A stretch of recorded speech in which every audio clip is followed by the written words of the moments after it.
Theaters are magic. You go into a theater, and I don't care if it's a small little local one in your hometown or something as grand as Radio City Music Hall. When you're in the music hall and the lights go down, it becomes intimate and fascinating and magical.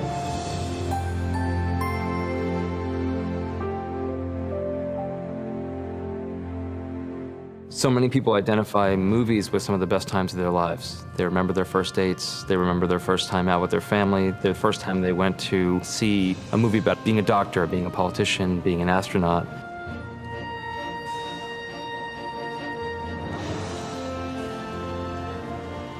There's something about seeing those stories on screen, and you get a chance to understand other cultures, other experiences, other places. We may never live those fantasies or those lives of the people we're watching, but we do it vicariously.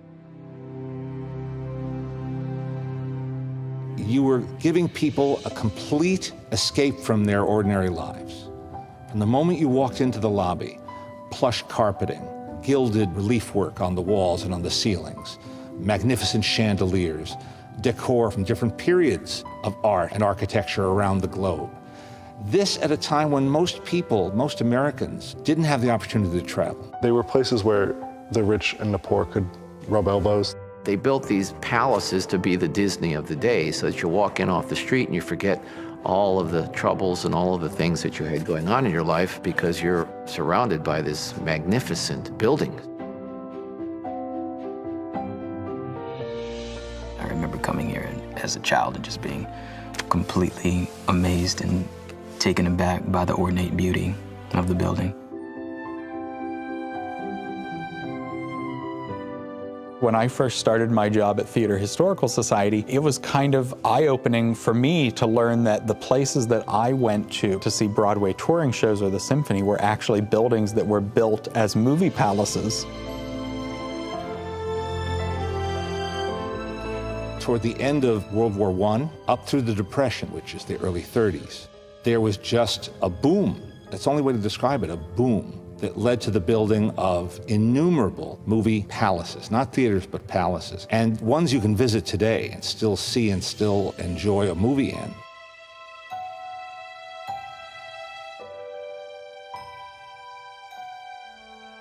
Seems so incredibly lavish. You wonder how anybody could conceive of them, or why they would build such structures just to go to the movies.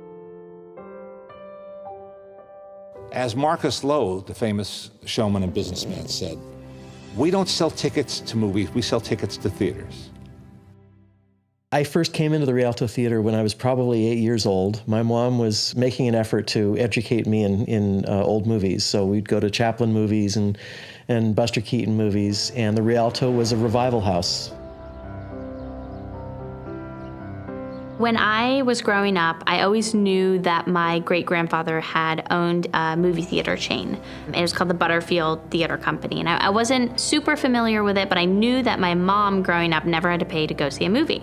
And I just remember thinking, oh my God, like I wish that had been me. I have a great memory of going to the Ziegfeld Theater in New York when I was a kid. We were actually living in Charleston, South Carolina, and I was always going to multiplexes, and it was Gandhi. It's the kind of movie that had an intermission.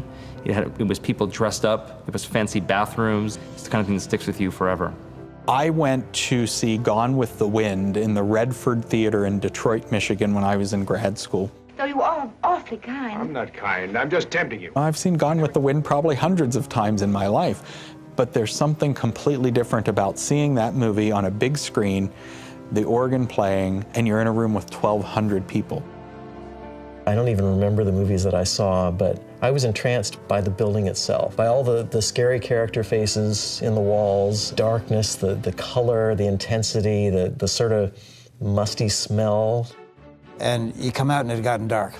So the marquee was lighted up and the sidewalk was twinkling with the little crystals and mica they would put in it. There was a magic going on there, which I took for granted, of course, as everybody did. They were part of life. Movies are one of the United States' most important cultural contributions. It's how we've broadcasted our culture around the world and how we've made that association between the United States and Hollywood is through the movies. So it's a very, very important national and cultural legacy, right?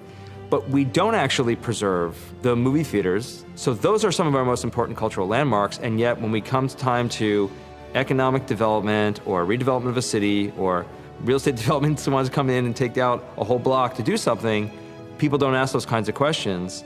And so you have all these cities around the country where there's just nothing left. You can go to cities where they've torn down every movie theater they've had.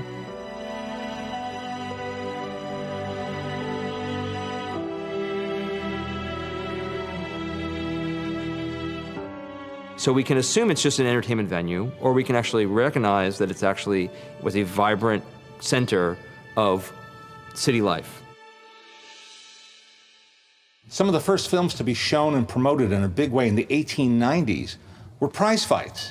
But that was an event, and it was an event that was very successful, and they went from city to city and rented out big existing auditoriums. This is long before the Nickelodeon or the little storefront theaters. So they were really the beginning of what movies could be and eventually did become. When the movie business actually got going in the early 20th century, with Thomas Edison and everyone else involved, the early films were first not projected. They were shown on a little eyepiece viewers. Where you would drop a penny in, you get a 30-second reel of film on a kinetoscope. These little cards that would flash in front of you on a little viewer, and you'd crank this thing and you'd maybe put a coin in or something. They were in these little parlors, like an arcade in a way. They're all lined up against the wall.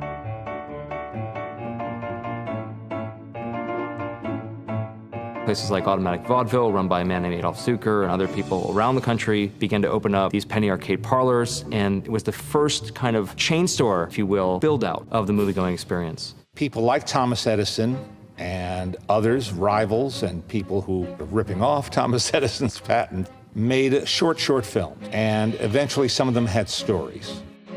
There was Thomas Edison with his kinetoscope, I believe, and then there were the Lumiere brothers in France.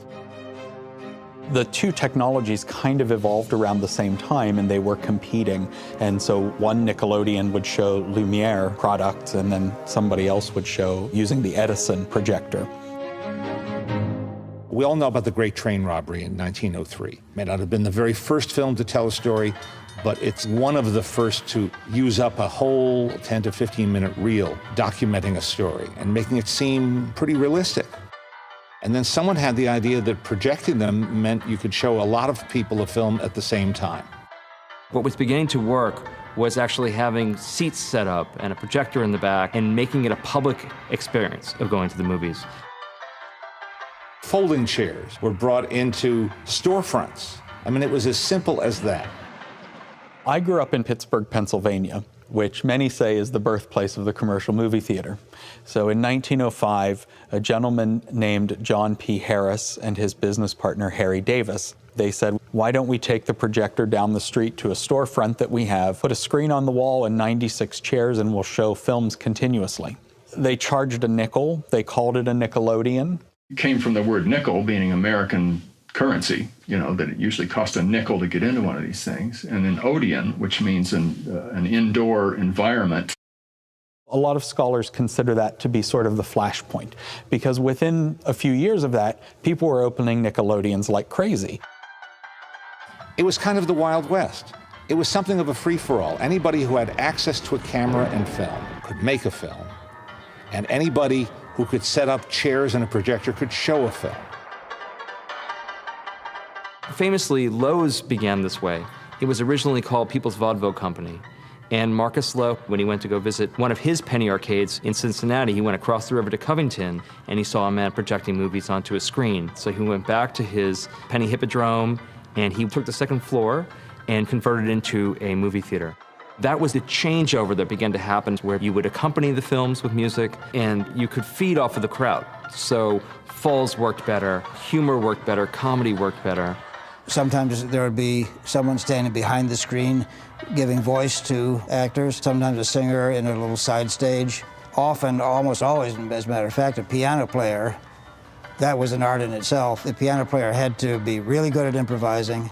This was a national trend. You know, it gets a lot of celebrated coverage in New York and Chicago and cities like that. But it was national, it was regional, it was even rural. Cincinnati, Covington, Charleston, Dallas, small towns in Iowa, people began to want to watch movies everywhere. And it began already by 1907, what Harper's Weekly referred to as nickel madness. It was a national and soon global phenomenon. And then suddenly a saturation point. There were so many Nickelodeons everywhere. The Warner Brothers also started in the Pittsburgh area, and they opened a little theater called the Cascade outside of Pittsburgh. They ran that for a few years, but then they thought, well, wait a minute, the money is more in making movies. And many people in those early days felt they could make money off the movies, but they had to deal with the patents folks and Thomas Edison. And that's why a lot of the production moved from the East Coast, New York, and then Chicago. They moved out to the West Coast. Of course, D.W. Griffith entered the scene at the end of the first decade of movies and gave more rhythm, tempo, purpose, pace, and dramatic clarity to the storytelling, and hired very talented and very camera-friendly actors, like Mary Pickford. There was no such thing as a movie actor. They had to come from someplace. Most of them came from the stage, people like Lillian and Dorothy Gish. Some of them had circus training. Charlie Chaplin was part of a famous music hall troupe. In England, they called vaudeville music hall.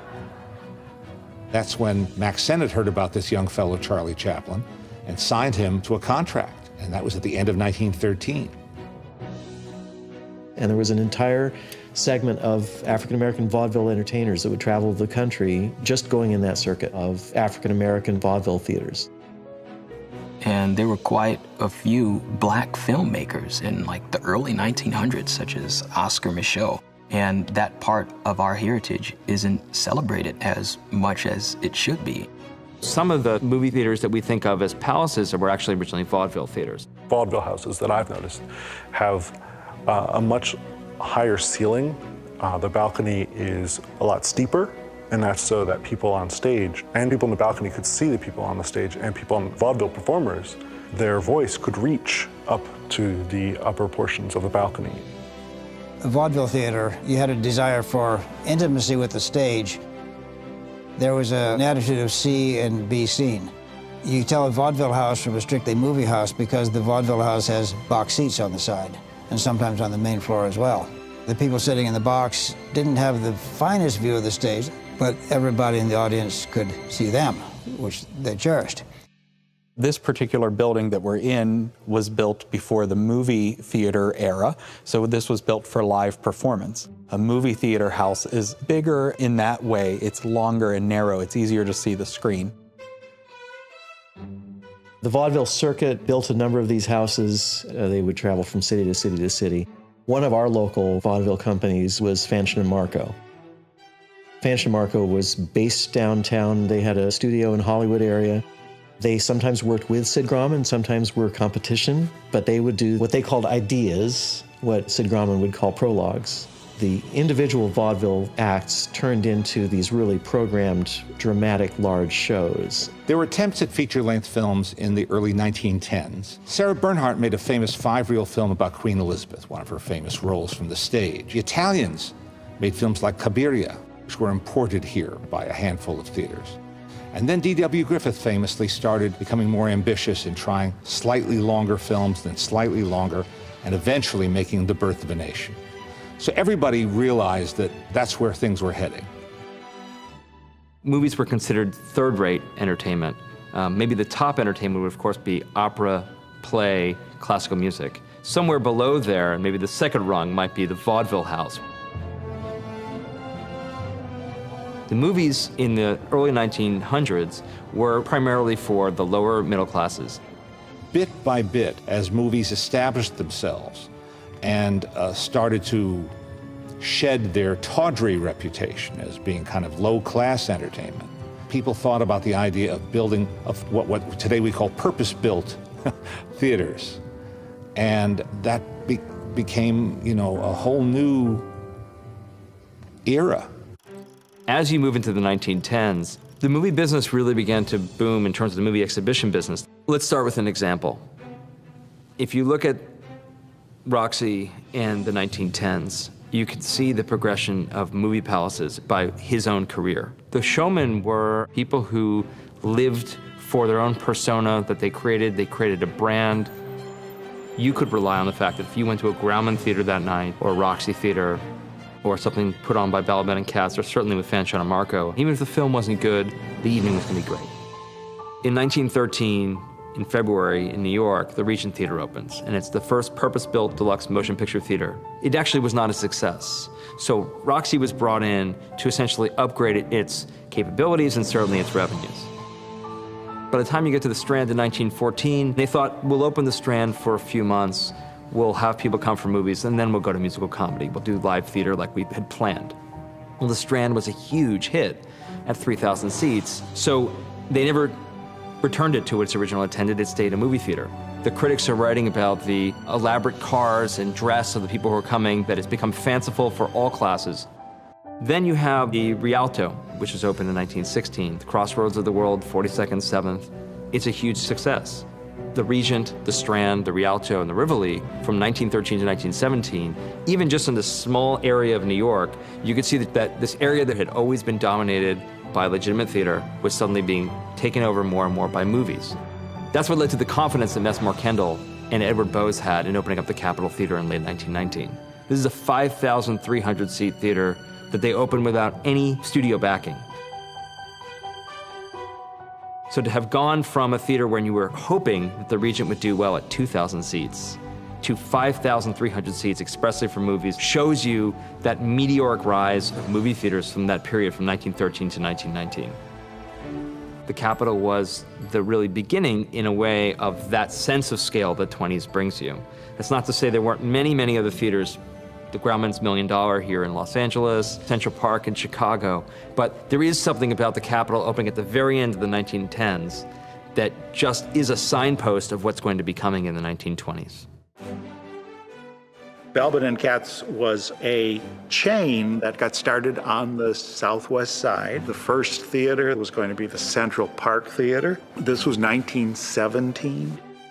The second theater was the Riviera, and it became so successful that Barney said, oh, it's got to be bigger and bigger and bigger. And it became the Tivoli Theater. It was 3,600 seats.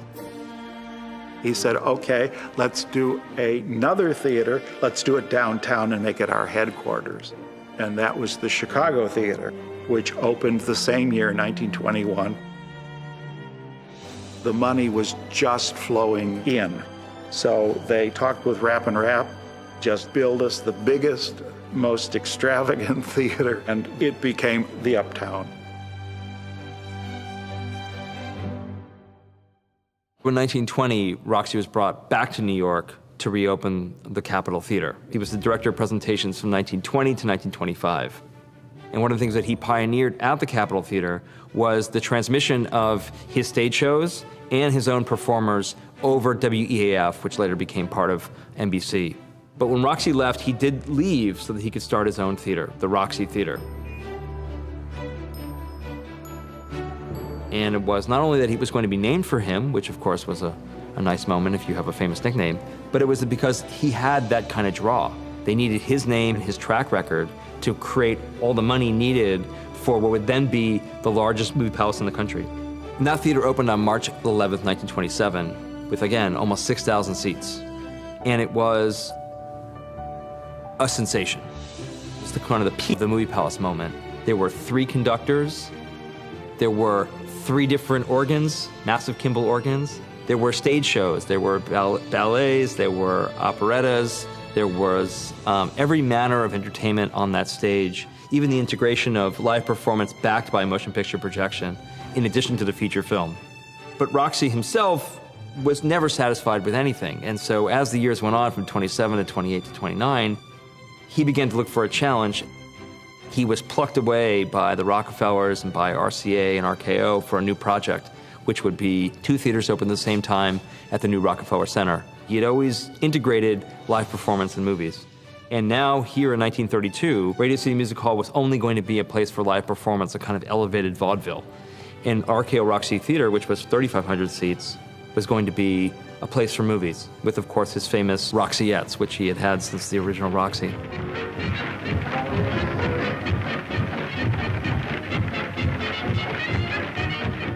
When Radio City Music Hall opened, December 27th, 1932, S.L. Rothfeld was his name, and everybody called him Roxy, and the musical was basically his idea. It had the Rockettes, it had a ballet company, it had a singer, a chorus of singers, it had a full symphony orchestra. That's what was on stage. It had costume designers, set designers. It had a full costume shop up on the 8th floor where they made all the costumes. In the basement was a full scenic studio. Everything was made there. He wanted Radio City Music Hall to be the showplace of the nation, and that's the name it got. And he didn't want films. He wanted just stage presentations. And so that's what they did on opening night. And it was a bomb. It was a serious, horrible bomb. And so Roxy exited the theater that night in a stretcher and went into the hospital at 3 o'clock in the morning. And so the board of directors went, the only way we're going to make this thing work is to put movies in here.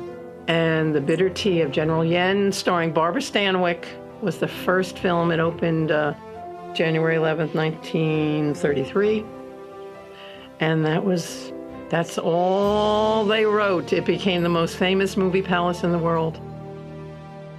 The reason they were able to build great theaters like this was that they were owned by the movie studios who developed the product that was shown in them. The people who ran the movie studios and ran the film companies, many of them were known, in part because they named their companies after themselves. Marcus Lowe, of course, had Lowe's.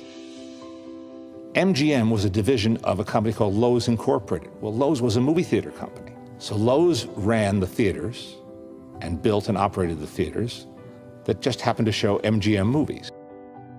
Marcus Lowe built 5 Wonder Theaters in New York, all opened at the same time, one in each borough. One missed. There was the one in Staten Island never got built. It was in Jersey City. Fox the same. William Fox was a hard-driving man who built a large Fox theater chain. Fox didn't build that many theaters, but they were glorious ones in Detroit and St. Louis and Brooklyn and San Francisco, grandest of the grand. And they would show their own product. RKO Radio Pictures was kind of a conglomerate for its time because it was built of several components. The Keith Albee Vaudeville Theater Circuit, and the Orpheum Theater Circuit, and the Radio Corporation of America, or RCA, run by David Sarnoff. Warner Brothers, of course, which also swallowed up the first national picture company from the silent era, had a buying spree of movie theaters in the late 20s and early 30s. But in many cases, there were companies like Paramount, so Adolf Zucker's name was a little less known. Zucker presided over various combinations of companies that became Paramount, and Paramount owned its own chain of theaters.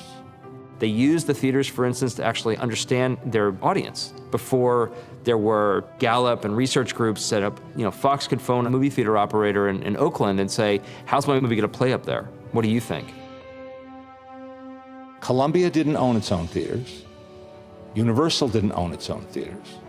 So they were dependent mostly on independent theaters, mom and pop theaters, smaller theaters, and occasionally lucked out and had a film that was so appealing or created such demand, they got into the bigger theaters. They were identifiable brands, and they brought you a certain kind of film. From the 1910s through the 1940s, many of the best deluxe first-run movie theaters in the country were run by Warner Brothers, Fox, RKO, Lowe's, Paramount. So they constrained a lot of trade. The other type of theater you had that was built, in the early 1900s, 19-teens, was the neighborhood-style theater. I call this a neighborhood movie palace. To me, it's got the same romance and the same elegant details, but it's on a smaller scale. Some of them were very modest affairs, but they still offered the experience of going into a nice place and sitting down comfortably and watching a movie on a screen bigger than life.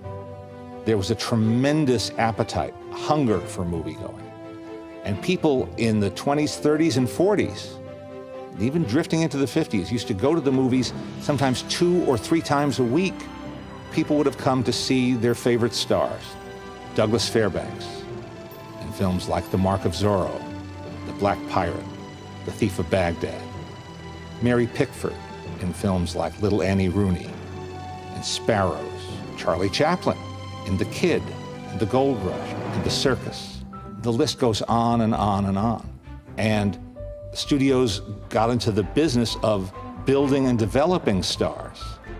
The star system was born in the late 1900s, early 1910s. As you began to have Florence Lawrence and Mary Pickford and Charlie Chaplin, these became national stars. And the national stardom meant collecting fan magazines and photographs. There was merchandising. People who think merchandising is a modern phenomenon ought to look back at what you could buy or get as a giveaway or a premium in the teens and 20s, featuring all of these stars. I collect stuff like that. I keep finding more of it, and more and more and more, whatever you want to call it. Cigarette cards, collector cards, souvenir stamps, souvenir spoons, anything you can think of. Movie stars were our heroes, our heroines, our idols, and that hasn't changed all that much. Each of the studios would have under contract a stable of stars, and they were assigned parts.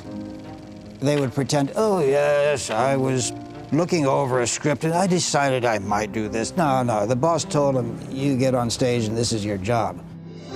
Mary Pickford was a very shrewd young woman. And she was possibly the first to realize, and it came as a great shock to her, that the Famous Players Company, run by her friend and in some ways mentor Adolf Zucker, was booking dozens of films to theaters on the lure of getting her films. And if they didn't book her film, they wouldn't get the other stuff, and vice versa. But her films were the ones that were really bringing in the big bucks and the big crowds. So she renegotiated her deal with Mr. Zucker and said, no, you can't sell a whole block. They used to call it block booking. You can't sell a block of movies on the strength of my movie. My movie gets sold individually. That was a milestone. Charlie Chaplin renegotiated as he moved from one company to another to the point where he was getting an unheard of sum of money in the teens. Before income tax, by the way. And eventually, in 1919, Mary, her future husband Douglas Fairbanks, Charlie Chaplin, and the great director P.W. Griffith banded together and started a company called United Artists. It was not just a name, it was a philosophy. They were artists who united together to sort of control their own destiny, control their own finances, have complete power over the movies they chose to make, and how they would be released and distributed. In 1926, it said, Mary Pickford traveled to Europe and saw some of the Moorish-style cathedrals in Spain and fell in love with them.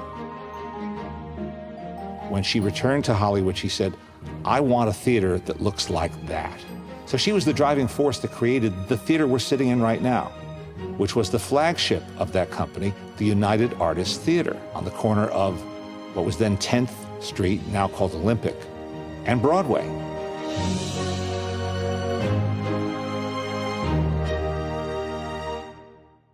Downtown in cities, there always tended to be a cluster of theaters. There would be an MGM theater, an Loews theater, and an RKO theater because they were competing and they wanted to be near each other. You see many vintage photo, or even a photo postcard showing a lineup of theaters on a main street of a major city.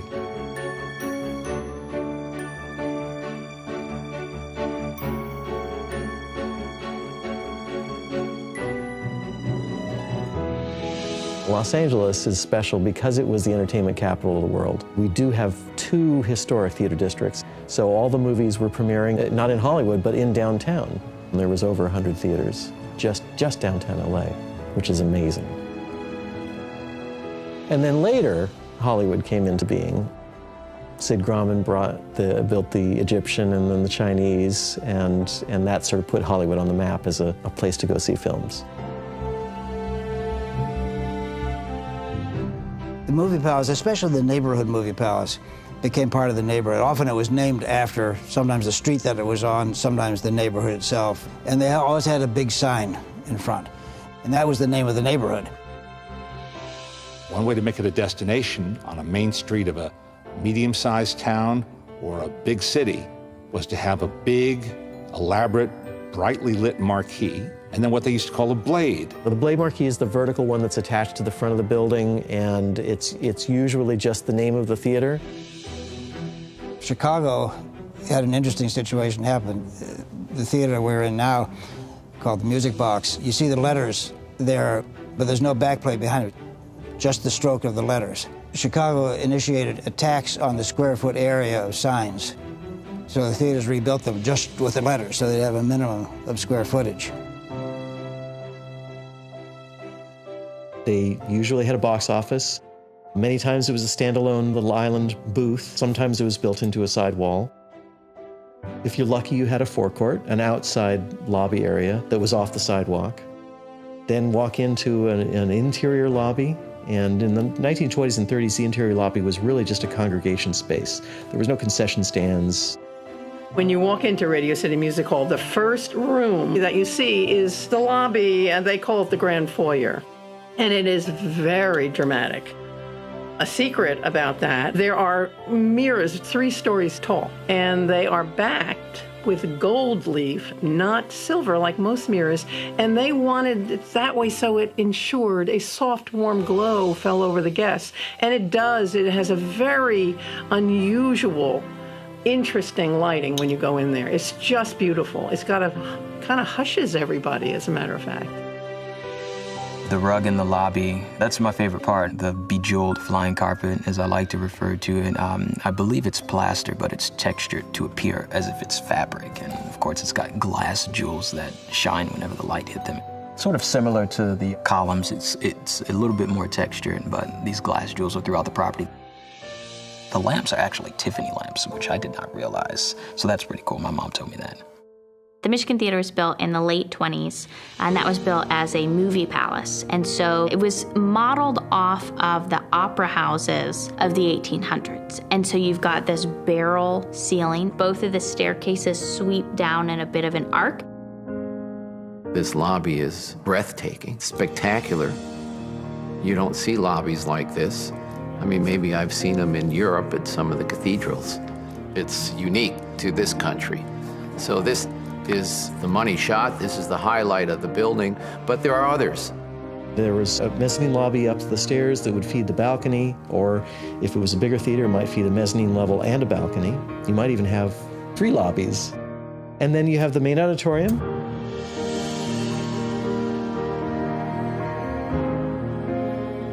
The balcony. And they're a gallery, or it could be a mezzanine and then a balcony. Theaters had different names for these parts.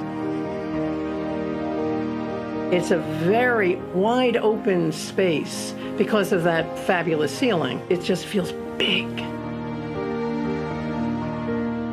The level of detail throughout the property is, as I said earlier, it's excruciating. Like, you know, when you come in here, every time, I've owned it for 2.5 years, and every time I come in here, it's something new that I notice, and that's just the level of detail. You know, they really took their time.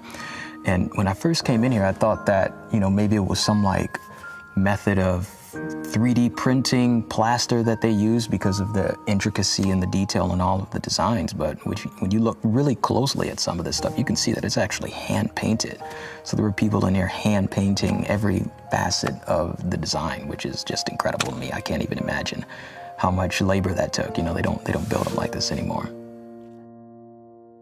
These films were all silent, but pretty early on, the smart owners of theaters, even storefront theaters, realized that sitting in silence was not very entertaining, and they hired pianists. Eventually, the pianists became theater organists, and organ companies like Wurlitzer started manufacturing theater organs specifically for movie theaters.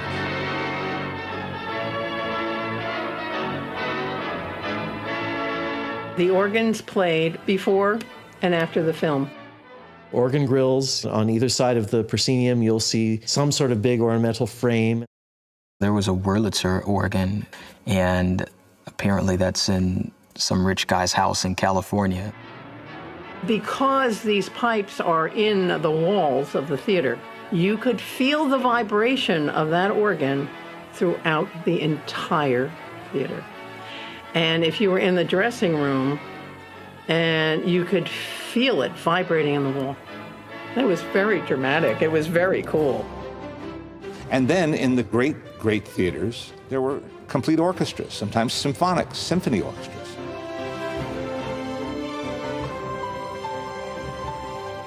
All meant to accompany the silent films. The time that the movie palaces were created was a time when people needed an escape, going through the Depression, going through the World Wars. This was a place that everyone, rich or poor, could come and escape those things and go into another world.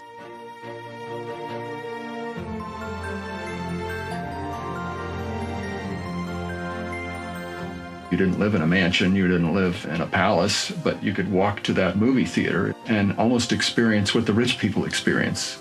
When you went into the theater, the whole atmosphere was yours. You could live in a small apartment with a hot radiator by the window, but you could enter into a palace, you could sit in a throne, it didn't cost very much.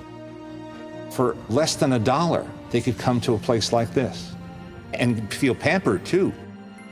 Uniformed ushers, ticket takers, people who were trained with almost military precision to be courteous and polite to a guy who maybe was a streetcar conductor. Everyone was treated well. That was part of the idea too, that an ordinary person could come to a place like this. We've done some oral history work with Cherry Balaban Robbins, and she is the daughter of A.J. Balaban, who was part of the Balaban and Katz chain here in Chicago, and they built all of the great movie palaces here. And she said that her father always said that everyone that came in the door was a prince and a princess, and they all paid the same amount, and they all deserved to be treated like a prince and a princess. They wore crisp uniforms, they had white gloves, they had flashlights, they had rules and regulations and training. They were the front lines. They represented the owners and the operators. They were inspected every morning. They had to get dressed into the uniforms, and they'd appear in that beautiful grand foyer. And like the Army, they would go down and make sure that they were all properly, and if they weren't, fix it. One of the appeals of going to the movie house was that you were treated this way and that you could go to an elaborate bathroom. A lot of these theaters had what was known as the women's powder room, which was a room directly in front of the women's bathroom, or the men's smoking room. It used to be a treat when I was young, and my parents used to take me there. My brother and I would, can we go downstairs to the lounge? Because we wanted to go into those rooms, because they were just like something you never saw before.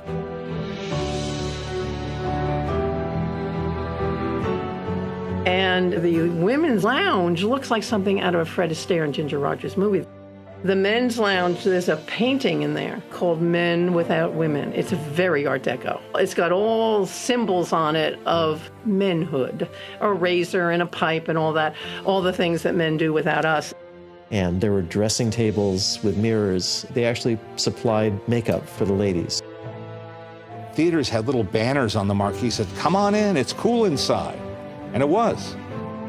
Whether it was the early process of air cooling or later air conditioning, that was your mecca during a heat wave, because not many houses had air conditioning in those days. What's wonderful about this era of movie palaces in the 20s and 30s is the amazing creativity and design. They were building fantasies. I like to call the sort of general architectural style Hollywood fantasy. That's the beautiful thing about an older art house is you go in and it usually has a theme. Then you had this particular type that walked in and it was like walking into a Spanish courtyard or a Persian courtyard. John Eberson. His style was like the theater that we're sitting in now. A dark blue ceiling with twinkling electric stars in it, a projector that caused clouds to move across. It looked like a night sky, and around the edges, it would look like a small village in Spain.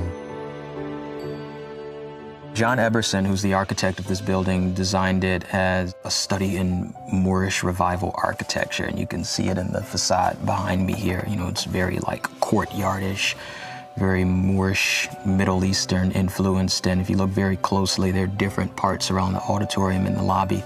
They're written in English, but they're stylized as Arabic. There's one behind me that says, "Please be seated, I beg you," and then there's several others.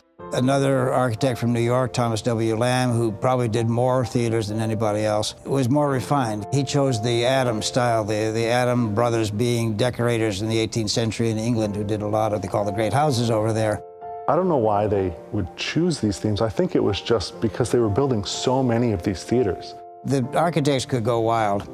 There was a certain drive for novelty and a tremendous drive for grandeur. And it depended often on who the architect was. There was a great firm in Chicago, two brothers, Cornelius and George Rapp, Rapp and Rapp. They got enamored of the palace at Versailles. Rapp and Rapp designed this theater, the Loews Jersey, as well as the King's and the Uptown in Chicago.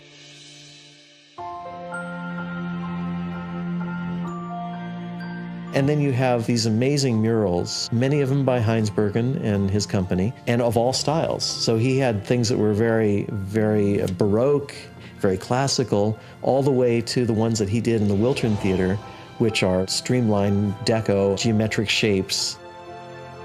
The fresco you see behind me depicts some of the United Artists stars of that period. Not just the four founders, but some others like young, dashing Ronald Colman is there, and Rudolph Valentino is there. And when modern audiences get to see a film in a theater like this, today it's a special experience. Oh my gosh, look at that. Well, 100 years ago, it was an everyday experience. I can't imagine it either, that this is where you would go on an ordinary Friday or Saturday night to see a new movie. The big transformation came with sound movies in 1927. Al Jolson was there on the screen. He sang a song that hadn't been done before. Wait a minute. You ain't heard nothing yet. Wait a minute, I tell you. You ain't heard nothing. You want to hear Toot Toot Tootsie? Right, hold on.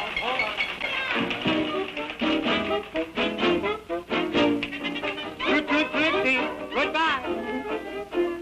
And people they had not heard anything yet from a movie. It was a precious saying that he made in that one sentence.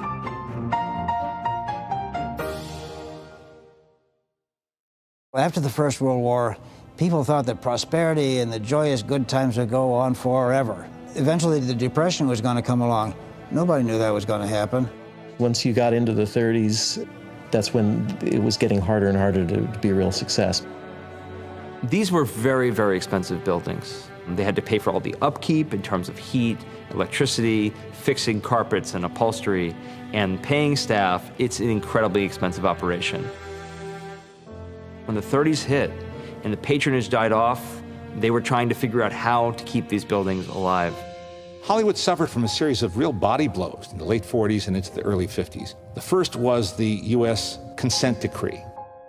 Paramount was sued by the government under an antitrust lawsuit, and it went to the Supreme Court, and they decided that the movie studios could not own theaters anymore.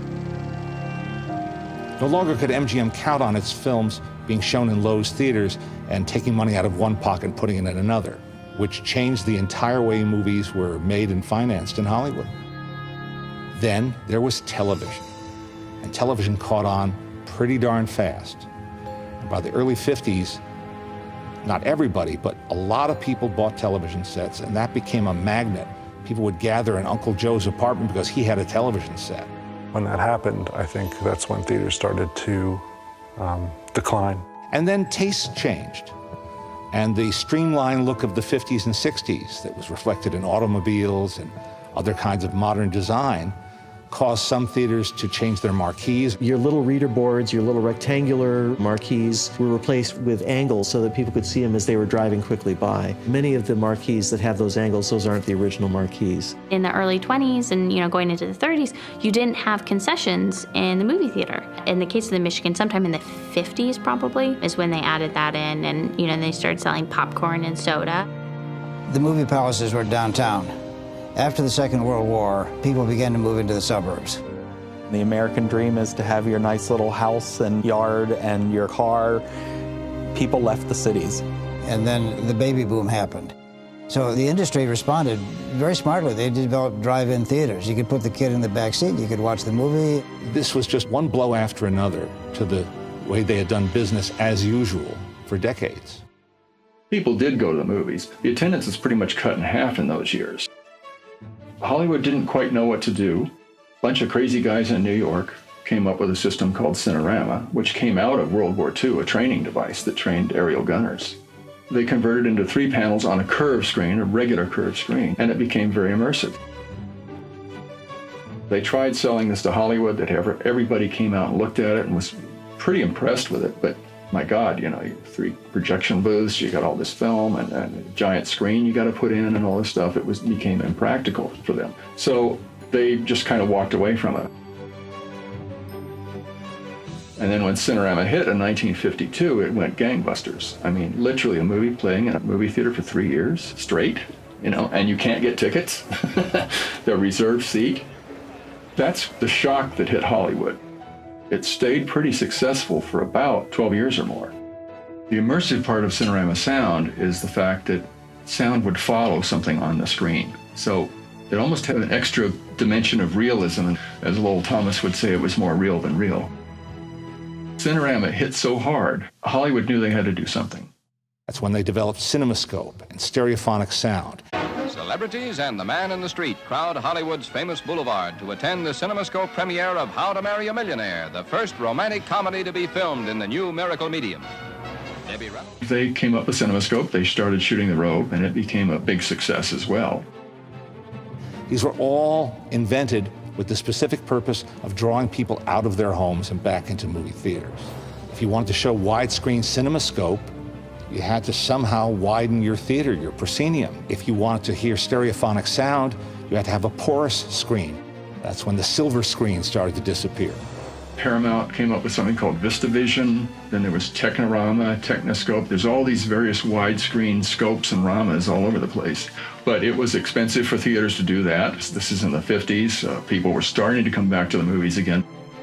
The theaters really evolved and did lots of stuff, you know, in the 50s and maybe even in the early 60s. You could win plates. There was a bingo night. There was always something going on at the local movie theater. I can remember in the 50s, they had cartoon shows for kids where you'd have 30 cartoons or something, big extravaganza on a Saturday. And of course, parents loved that because all the kids are down at the movie theater. They can go off and do what they wanted to do because the babysitter movie theater was going to cover them with all the Tom and Jerry cartoons they could handle.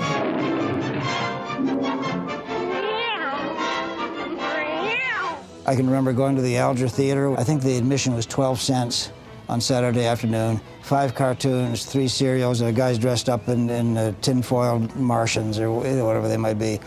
And the sound of yay coming from the audience every few seconds as something significant happened. 3D in the 50s was an interesting thing. And king of the gimmicks was William Castle, who came up with all kinds of things, Emergo, Illusiono, all these various things that were kind of cheap tricks, but they were fun cheap tricks. One of them was with the movie The Tingler, a Vincent Price movie. They would have these old aircraft parts that had vibrators on them, and they would put them under a bunch of seats in the auditorium. At a certain point in the movie, these would kick in and they'd vibrate, and you'd get a jolt, or skeletons flying from the balcony down towards the stage. A guy named Hans Laub invented something called Scent-O-Vision. And so they decided to come up with a scenario based on an old detective novel, and they added all these smell elements to the film so that they could pump them into the theater. And how they did that was a bunch of little vials that would hit and go through a tube and come out on almost every other seat in the theater. That's all part of showmanship. They were thinking outside the box every minute. Now, road shows were usually extra large movies like Lawrence of Arabia, Mutiny on the Bounty. Those were real event movies. If you wanted to see that movie, you had to drive to the big city, and there would be an overture to begin with to get you in the mood for the movie. And then the lights would dim slowly as the music is building towards its crescendo, and then the curtains would open with perfect timing, and the MGM lion would growl. You almost got goosebumps because they took the time to do that right. Going to the mid to late 1960s, you have a period of racial division, social division.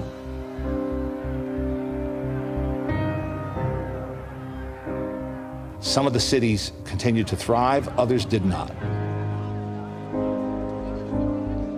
And in many cities, the downtown areas became somewhat deserted, in some cases run down.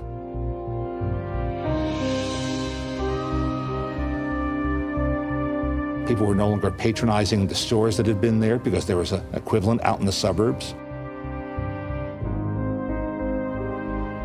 Retail, as well as entertainment, killed the theaters.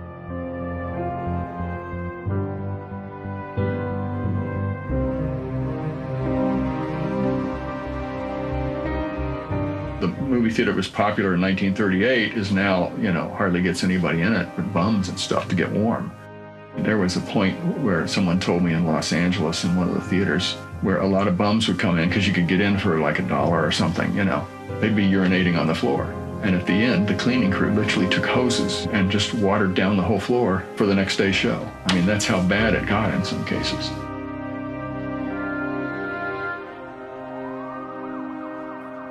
You've also got the elevation of crime. And even if it isn't an elevation of crime, it's a notion that crime is elevating. That sort of sets the stage for the 1970s. The city was a mess during that time. It was hard to get tourists to come in because the city became dangerous to some people. I lived there, so I was sort of used to it.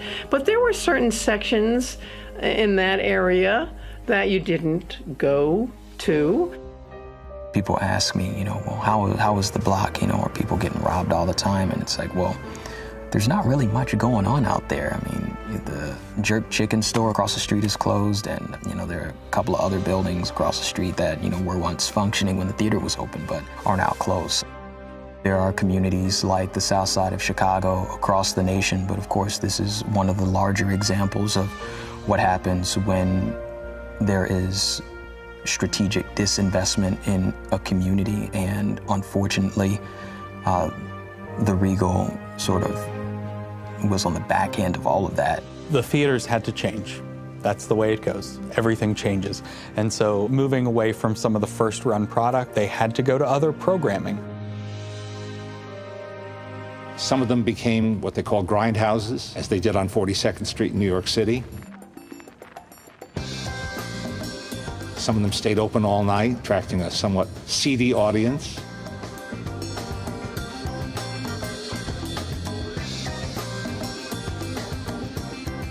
Some of them showed blaxploitation films because they weren't going to be shown in the suburban theaters.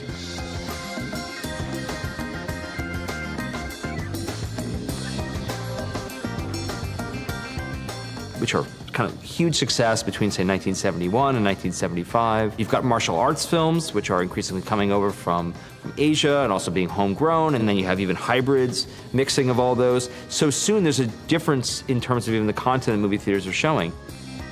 People could live vicariously through that too, because there's the villain again, there's the bad guy, there's Bruce Lee. So it did work for a while. The art house is growing, independent film is growing. You have people who are going to film schools and they're interested in seeing art films and European films, avant-garde cinema, experimental cinema, independent films, global films. You have the adult films, which are drawing off the same kind of importation of European art films, which have higher sexual content. All of a sudden, those are becoming more mainstream, and soon the adult film industry figures out that they can actually have mainstream theatrical films in movie theaters, capped, of course, by the incredible success of Deep Throat. 42nd Street between Broadway and 8th Avenue, all those fabulous theaters that were there turned into porno houses, and they let some of the theaters just go. And then you got into the Revival House era, and that's when I really became involved with a lot of the historic theaters. Best film education I ever got was in the Rialto Theater, the Vista Theater, the New Art Theater, where they were just showing classic movies every single day. Here on Broadway in Los Angeles, good example of what happened to a lot of these theaters. Some of them became Spanish language theaters. If you've got people that speak Spanish, then you're there to serve the neighborhood.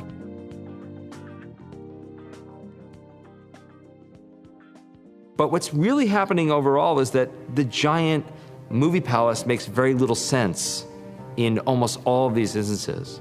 because you can't pack most of the movie palaces downtown with these kinds of movies. In some cases, the theaters changed hands. They were no longer owned by big corporations, and a lot of them were allowed to deteriorate, some rather sharply and some rather grimly.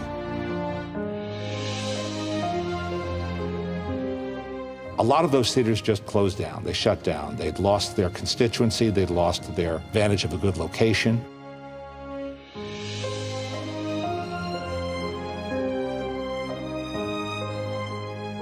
These are large spaces, and if you're not filling every seat, heating them or cooling them, running the electricity is very expensive. Just the cost of cleaning this thing, all of the ornamentation collects dirt and dust, and the marquee with moving parts and the electronic circuits exposed to the weather.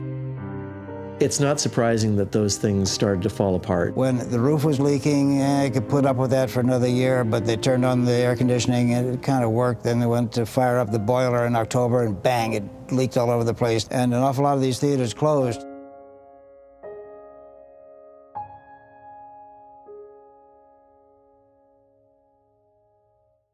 We had done one show at the Granada Theater in 1973 on Valentine's Day, and they wouldn't let us do another show there. So I started looking for another theater to bring our concerts to, and I came across this one. It was owned by the same company that owned the Granada. We started on Halloween of 1975. They were still showing movies here, and they would take out a movie whenever we had a concert. Grateful Dead used to play here all the time. Bob Marley played here regularly. Frank Zappa, Genesis, Electric Light Orchestra, Prince, Rick James, The Kinks. When I walked in here that day, the bathrooms were barely functioning. And there were some other issues. So I said to the owner that you had to close this place. It's not habitable. It's going to keep continuing to deteriorate. When a theater has been vacant for so long, you have a lot of deferred maintenance, is a really polite way of saying it. Then if you have vandalism, it gets even worse. A lot of the theaters that I've photographed are in pretty rough shape. I have put my foot through a balcony floor. I've had to climb over seats to get to the projection room because the stairs are gone completely. I've seen balconies that have completely caved in. I've seen ceilings that have completely caved in. I've also seen ones that looked like someone shut them down and walked out like 2 days before and they're fine.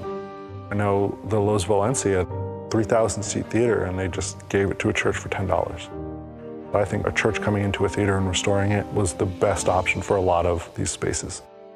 And the United Artist, that was also used as a church by Dr. Gene Scott, the televangelist. He was a pretty good tenant.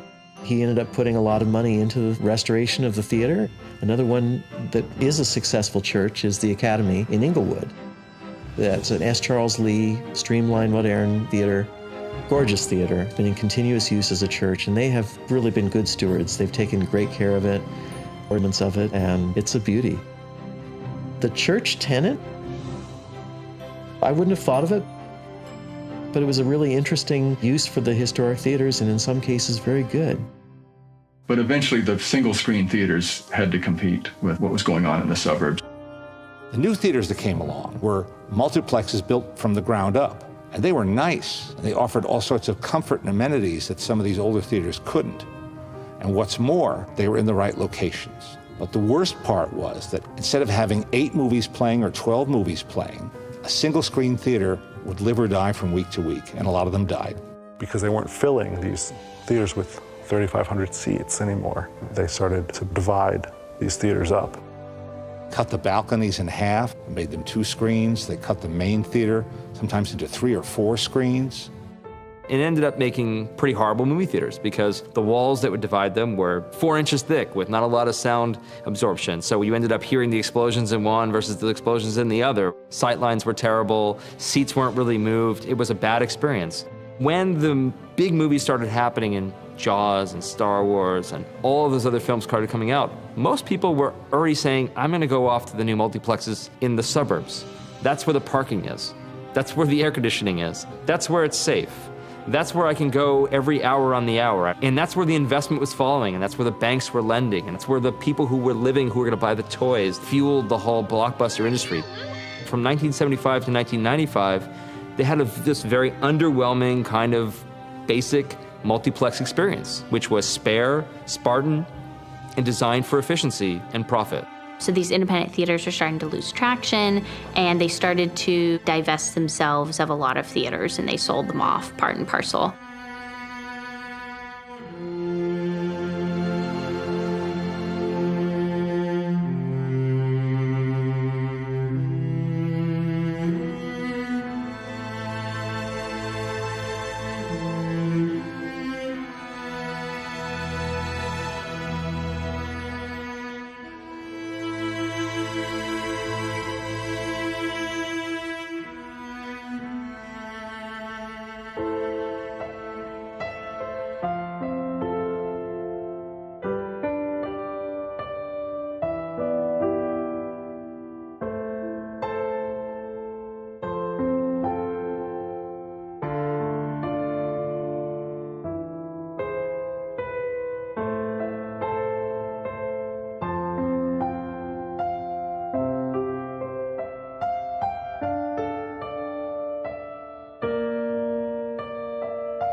I think the bigger cultural loss is the common experience, the shared experience. There'll be less and less movies that actually go into theaters, and more will come out on whatever streaming platform you want to use. I mean, I can sit in my living room, 15,000 different things I could stream in addition to cable. But at the core of all of that, there's human interaction that you don't get. There's always things that you did when you were a kid that you remember for your whole life, and you carry that good memory with you. And I think with theaters, if the theater is still around, you want people to experience that as well. Whether it's a movie or going to a concert at one of these places, you know, fighting to keep them alive. I think that's a great thing. Radio City Music Hall became the most famous movie palace in the world and was successful all the way through until all that happened. In the mid-1970s, things started to change completely. People that ran it said, we're losing money, we can't get good movies, so we're just going to tear this down and build a glass box. And after all these years, there was a sad announcement about that music hall today. I'm announcing the closing of Radio City Music Hall at the end of the 1978 Easter show on April 12th. What else are you going to do? They said, we're going to close it after the Easter show, so you're all out of work. My feeling was, they can't tear this building down, so I love this building. Let's try to save it. When I called the meeting, all the employees came. I said, we have nothing to lose. We're all going to be out of work on April 12th, so let's do something.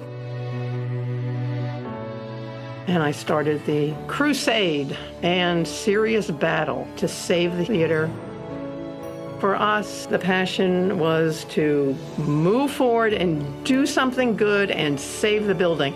You don't know where you're going when you start something like that. And you just keep going. We had fabulous people help us, and it was made a city landmark, and then it was on the National Historic Landmark list. And it's saved forever. They can't do anything to it. And though it doesn't run films anymore, which breaks my heart. Maybe one of these days it'll come back. I think people would get a kick out of going back in there and seeing it so big. I think it would be somewhat shocking for many of us to go to a 5,000-seat theater to see a movie. Very different experience. I worked at the Chicago for a long time, testified before the city council, the theater organ that's in there, and got it landmarked. And when the theater was saved, we knew that the organ was saved. It was just wonderful to go back in there and see all those people that walked in and their eyes would open up. And it's also good to see things like the Cinerama Dome surviving, because it was going to be torn down. They were going to keep the dome, but they were going to put a kookaroo chicken or something in it. And the whole town fought against it. Now, the whole town may not have gone to the movie there that often, but when they saw it was threatened, they all got together, put, practically protest marches, and convinced the theater company not to do anything with the Cinerama Dome. And boy, they're glad they didn't. Fortunately, a number of them survive intact, and a number of them survive intact enough that they can be brought back to their original glory, and some of them have been. The building was built in 1927, originally as the Avalon Theater, and it turned into the New Regal Theater about 60 years later, 1987. It was about a $12 million restoration that they had to do, which is why it's so beautiful. The city of Chicago saved this property by landmarking it. Chicago is, of course, a city known for its architecture. So that designation, I think, has really protected this building from demolition. The FDIC had taken over a bank which had foreclosed on the property, and it was newly listed. At the time, my mother forwarded me an email saying that the building was being offered, and I jumped right into it. I mean, I knew that the building being closed was really a blow to the community. I'm a private equity investor, so I like to figure out how things work and how I can make them better, in particular with a focus on doing that for social good. And I saw this as an opportunity to really revive the neighborhood. I think the Regal is the foundation of the south side of Chicago, and by extension, the city itself. We have an opportunity to revitalize the building, and I think we can turn around what's happening this side of town. There are no cultural entertainment outlets, basically in this community. And since the building has been closed, this was a huge economic engine for the area, and it really devastated the surrounding neighborhood. We've got about $6 or $7 million, upwards of 10, that we're going to need to put into the building, which fortunately is not as much as it could be. But that being said, it is quite a substantial amount. Our hope is to reopen the building to the community, not just for entertainment purposes, but also to culturally enrich the youth and to give them a creative outlet outside of whatever it is they might be doing now, which isn't too positive. Restoration can mean many things. For instance, the Lowe's Kings in Brooklyn. Incredible restoration job in most senses, but they did add elevators, they did add cup holders. There are certain concessions that we just have to make. These places that you look around, like we're in today, they have a certain kind of architectural splendor that's not easily created with drywall. I salute anybody and everybody who has a hand in saving these great theaters and finding a way to keep them alive. It's not enough to save them, you have to keep them going somehow. You have to find a way to breathe life into them. But it's worth the effort. It's really worth the effort. Because once you tear it down, you can't rebuild it. Once it's gone, it's gone. Los Angeles Historic Theater Foundation, it was founded in 1987 by a group of people who were upset that within a span of just a few weeks or months, there were 3 theaters on Broadway that were closed. The theater business downtown was dwindling, but these things were closed and turned into swap meets and turned into retail. And it happened so quickly that there was this sort of desperate reaction. We need to do something. It is the largest movie palace district in the world.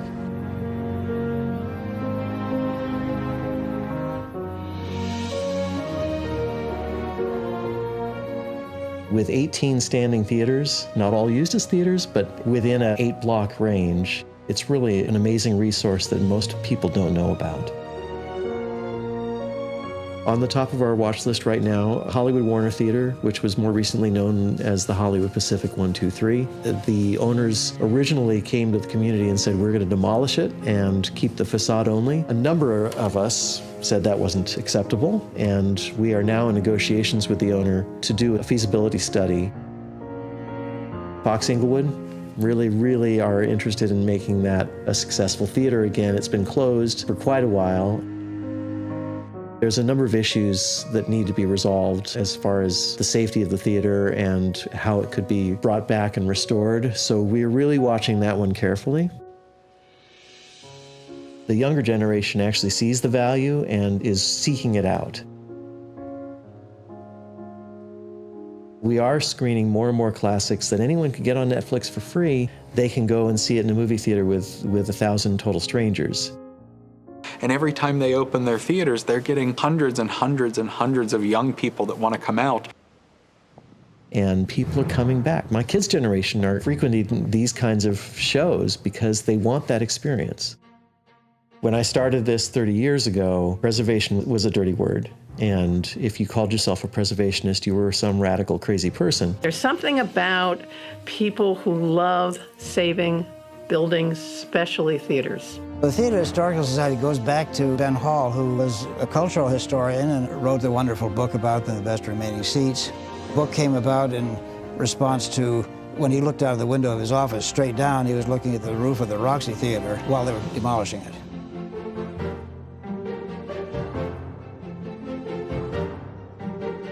We've grown to have a significant archive, a publication, and an annual gathering. Our goals are to document and to celebrate these theaters. I personally believe that landmark status is a really great thing to have. Not only does it offer up certain, benefits, and if you can get tax credits to help offset the costs of restoration, those are wonderful things, but it acknowledges.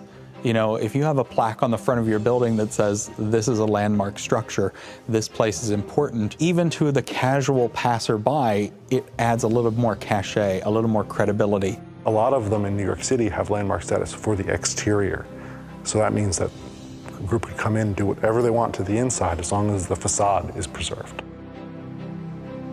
Saving a facade and destroying the theater, it breaks my heart. Is it better to keep just the facade? I suppose it is. But it just makes me redouble my efforts to try to save the theaters that we have.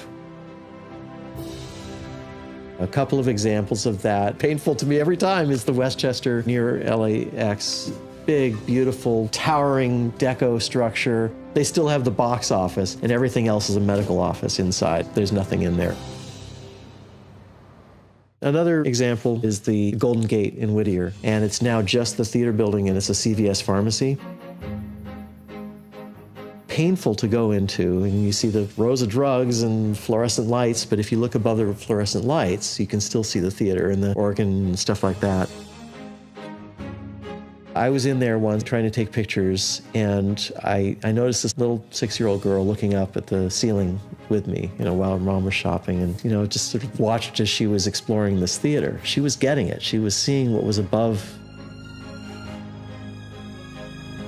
And at one point she came over to me and she said, "It's creepy." And I said, "Yeah, it is." She got it. She got a feeling for what was above the fluorescent theater. So in that case, maybe it is good to save them in whatever condition we can. And maybe someday they can be brought back as theaters. The Art House Convergence is a resource for community-based, mission-driven cinemas. I think people have really begun to value these theaters. We've seen an increase in the number of independent movie theaters over the last 10 years. A lot of them lay dormant for a couple years, usually in the 70s, maybe the 80s. And then there would be a group in town that would rally around the theater. There's a couple different types of movie theaters. You have the Repertory House, and that's like here we're in the New Bev in Los Angeles. So that means that they're screening titles that are not currently first run. But a lot of our theaters are showing foreign films, documentaries, American indies.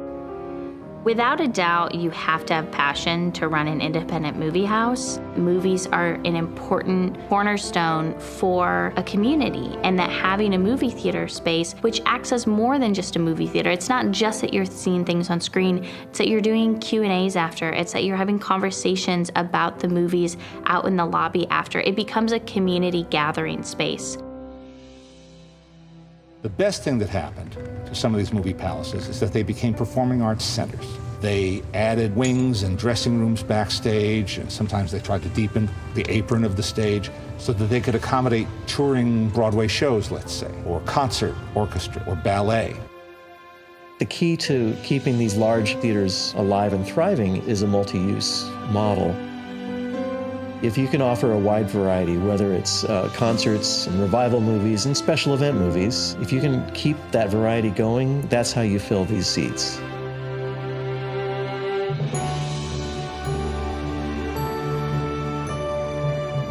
The remainder of these movie palaces, a lot of them have already been saved or already been demolished. There are very few huge buildings, the Uptown in Chicago being one of them, where people are still desperately hoping to save what are absolutely irreplaceable architectural structures.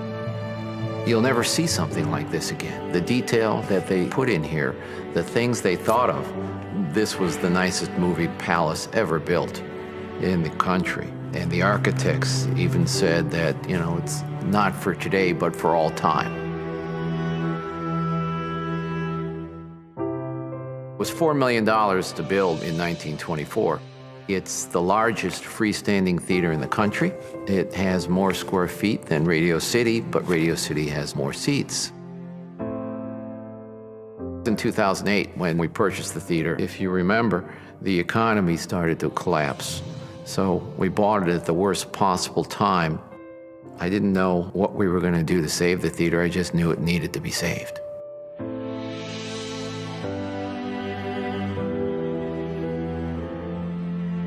This theater is in relatively good condition. We need to put in all new mechanicals, all new plumbing, all new electrical. We need to add elevators. We need to clean and restore the areas that need it. Those are the things that we're working on, and we think it's a $60 to $65 million restoration.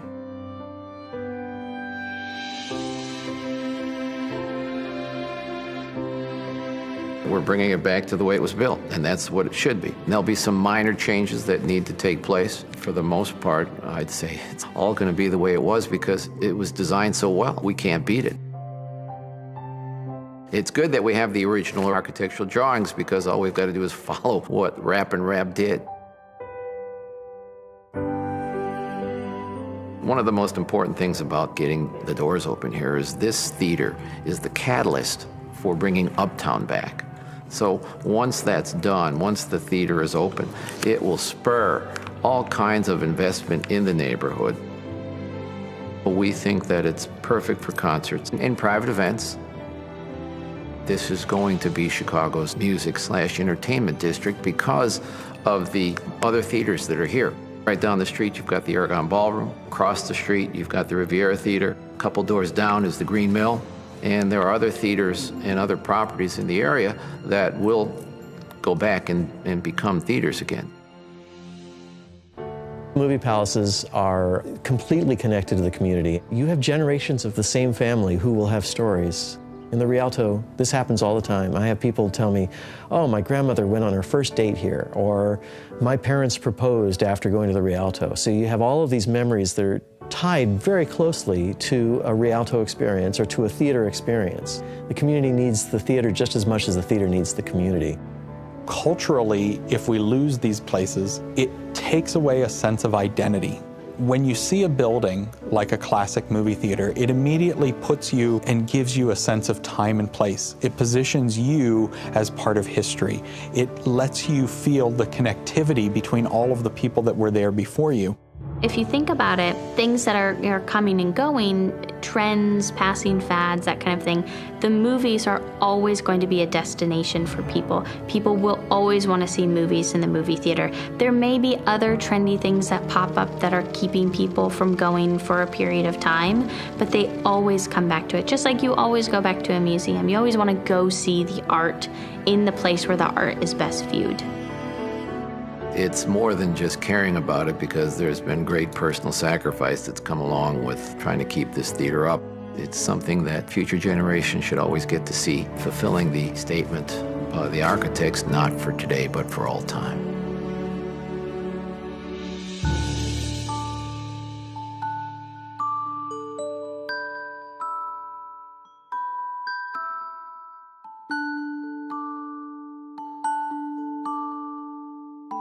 So one year, when our daughter Jessie was about 9, there was a Laurel and Hardy evening at the Los Angeles Theater. Now, she had seen Laurel and Hardy before, so she already liked them. But she sat in the theater and heard over 2,000 people rocking with laughter at these films that night. I don't think she's ever forgotten it. I know I've never forgotten it. I mean, you can go to see a funny movie today. You can go to see, you know, a new Melissa McCarthy movie or The Hangover or any kind of modern movie, and you can laugh. But to be in a theater with over 2,000 people laughing like that is a pretty amazing experience. I think the future of movie-going is in independent cinemas. That's where people are going to be in 10 years, because those are the people that are that are rooted in their community. They know the people's names who come through the door. So if you're a theater, regardless if you're part of the large chain or not, make sure that you reflect your community. I got involved in the restoration of Cinerama films, besides the fact nobody else wanted to touch it, was the fact that I had done a documentary about the history of Cinerama, and we had to find out some clever ways to show the examples. And so when the documentary was over, I'm ready to go on with the rest of my life, right? And then the need came up for these films were rotting away in vaults and nothing was happening with them. So the company that owns the assets then put a certain amount of money into a couple of tests and experiments, took that on as sort of a crusade, I guess. And now I've to the point where we've literally restored almost all the Cinerama movies. There's where you get into an interesting thing about historic preservation, because a lot of people don't think, well, they say, well, it's built in the 50s and 60s, it's not old, or it's not a movie palace, so it's not really important. Or you get a fight like the Indian Hills Cinerama, which got a landmark status from the city, but the landmark status had no teeth, and so they tore it down anyway for a parking lot. So you have the National in Westwood, you've got all these theaters that were built in the 1960s, the Beekman in New York, all of whom have been torn down with nothing of the fanfare that the movie palaces get. And so you need to understand all those theaters, but if all of the theaters are destroyed, then how can you go back and look and see what it looked like in the 1950s and 60s when people left the cities and went into small towns and rural areas and suburban areas and began to go to the movie theaters in new places? You can't, because they're torn down. So the preservation movement is one that needs to be focused on movie palaces, but also needs to think about, do we need to save a 1970s theater? It's a question. I get contacts from people who are traveling here from Europe, and they want to see our movie palaces because it's just an alien, it's a foreign thing to them just to see wait, this was a palace built just to watch a movie? I get such great reactions.